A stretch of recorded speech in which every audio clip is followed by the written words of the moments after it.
Hello, everyone. This is Al-Fadi, and I want to welcome you to another fabulous video series with our dear friend, brother, and guest, and expert also, Dr. Jay Smith. I think we have proved without a shadow of a doubt that what we are dealing with today, tangible evidence, do not really match up with the standard Islamic narrative concerning Mecca, when it was founded, why it was founded, and so on and so forth. Well, today, there are, as you know, it's always the case with Dr. J and his team. Whenever they find something new, they immediately release it, and we always have the privilege of inviting Dr. J here to even share it with our own viewers. So today is no difference. We are going to continue with our discussion concerning Mecca and the fact that there are more Meccan problems. So the search continues.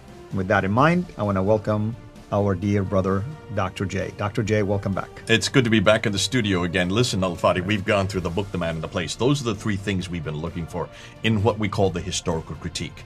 You and I have already gone through the man himself, Muhammad. We've pretty well debunked him from the 7th century, not trusting the 8th and 9th century narratives or Islamic traditions, what we call the standard Islamic narrative, S-I-N.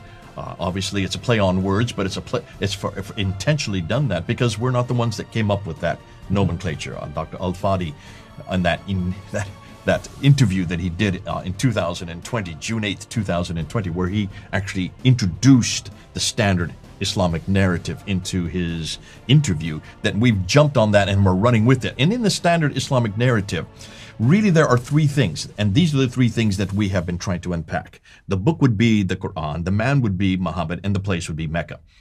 You and I have already done a series on the book. We've already done a series on the man. We're going to be coming back and doing the book again. But we want to talk about and continue this series on Mecca, the place. Mecca, the place. Mecca, the place. Because how? Why? Because Muslims have made claims about it.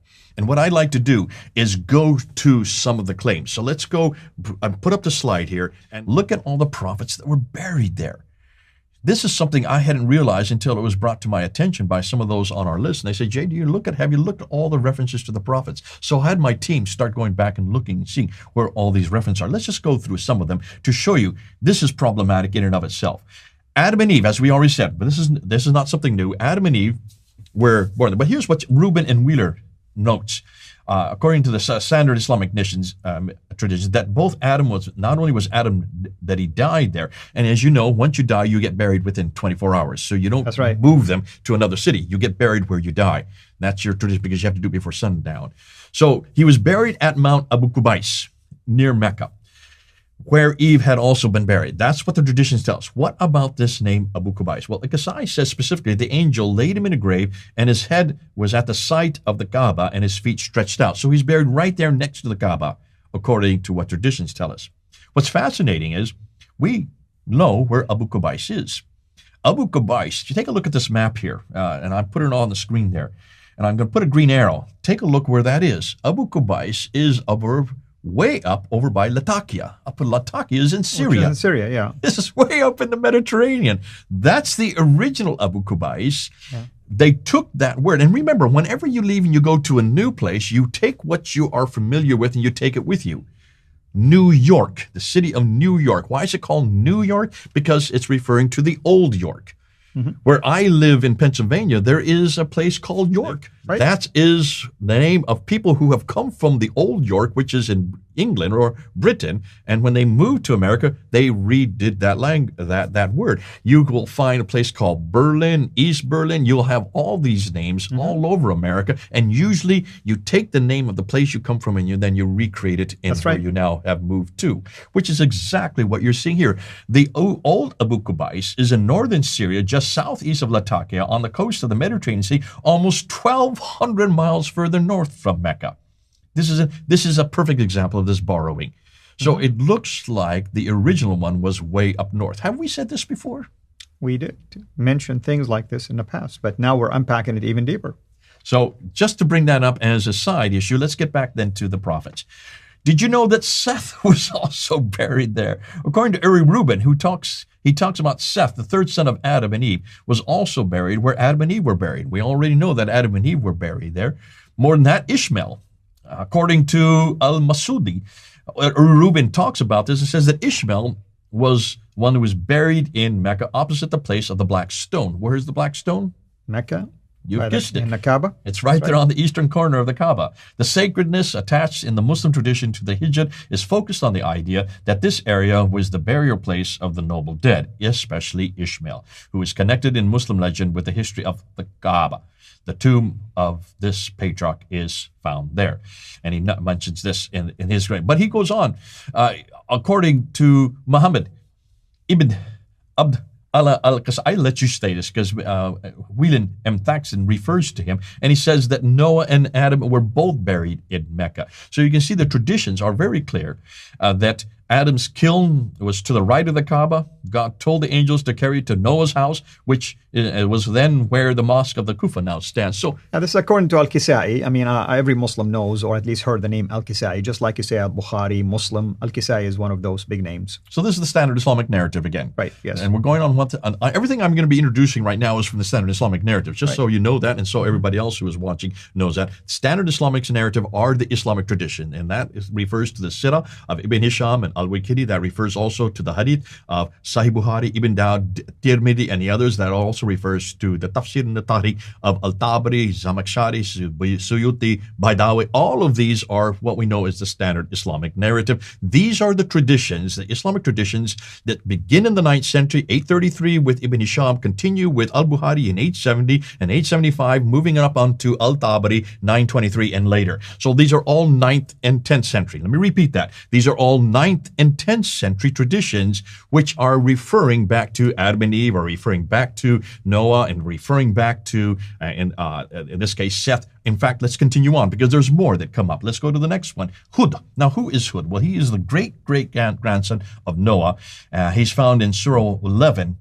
He also was buried there in Mecca, again according to Al-Qasai. That is part of the standard Islamic narrative. What about Saleh? Well, Saleh is, quoting Al-Tabari, says that Saleh, the grandfather of Hagar, who is the slave woman that bore Ishmael, was from Medina, but she died in Mecca. So Saleh is there in Mecca as well, according to Umar al-Ashqar. And we have an entire city engraved basically in rocks called Madain Saleh, the cities of Saleh. The city of Saleh. So he's right there. Yeah.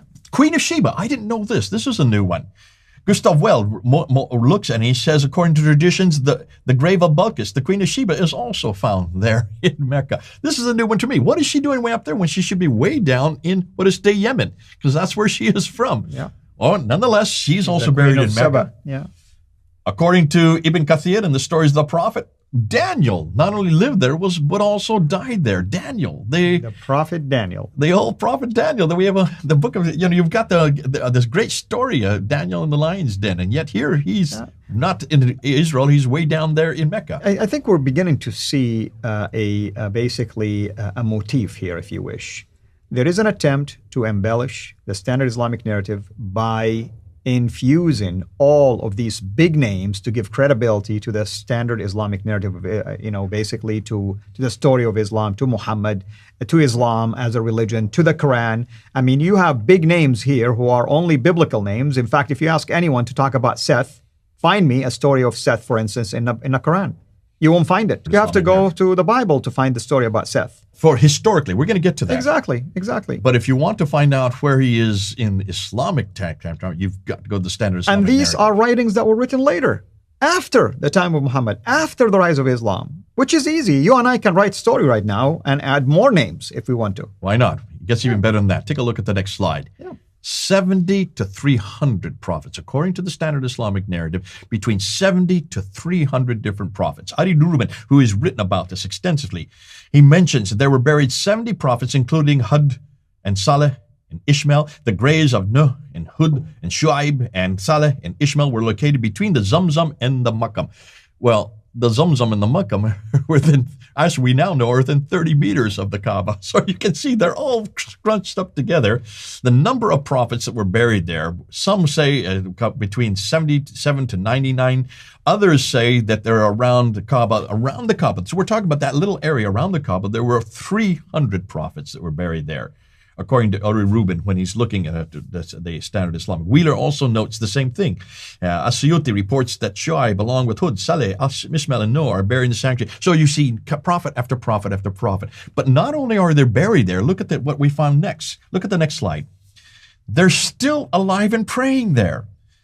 Al-Ashkar notes, it is narrated in the Sahih, authentic hadith, that the Prophet said the prophets are alive in their grave and they're praying. So, I mean, when they were buried, they were buried in the position of prayer. Yeah. So, one of the ways in which Allah honors His prophets and messengers is that the earth does not consume their bodies. No matter how long a time passes, their bodies remain preserved from decay, according to the hadith. The Sahih text indicates that the bodies of the Prophet will not decay or disappear as happens to the bodies of others, according to Umar al-Ashkar.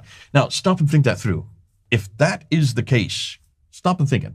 You've looked at the pictures. We've shown the pictures many times of all the buildings that are being built right now. Mm-hmm. You have that clock tower, the fourth highest building in the world, while we're speaking. At that building, and if you're going to build large clock towers that are that high, you need to dig deep foundations.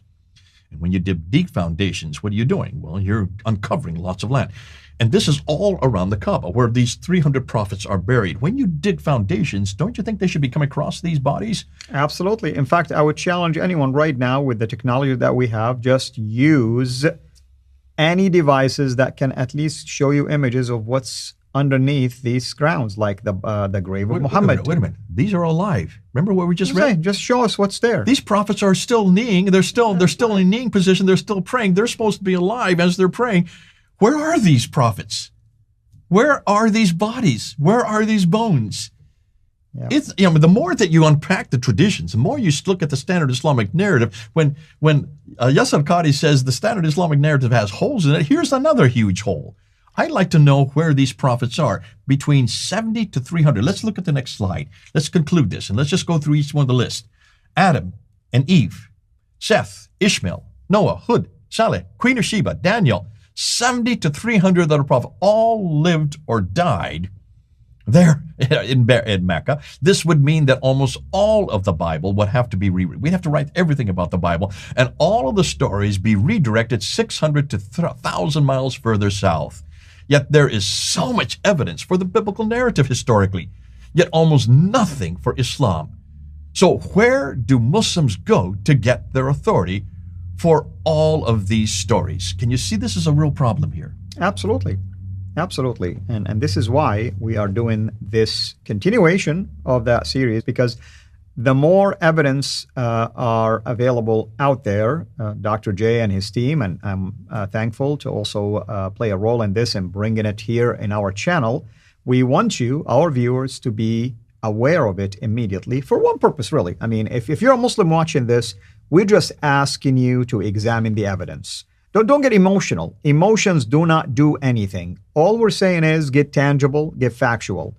Here are evidence. As a Muslim, by the way, you can go to Mecca, right? Non-Muslims cannot go to Mecca. You go to Mecca and you find these graves for us. In fact, be the first to do a YouTube channel and show us these images. In fact, be the first to take even devices to show us that there are actual living human beings who are praying in their graves. I mean, that will be a ground-shattering discovery, actually, for everyone. If you want to prove Islam is right, this is your opportunity to do it. So let's get real. There is none of this, nothing that exists anywhere in the earth. And that's what I mean by anywhere.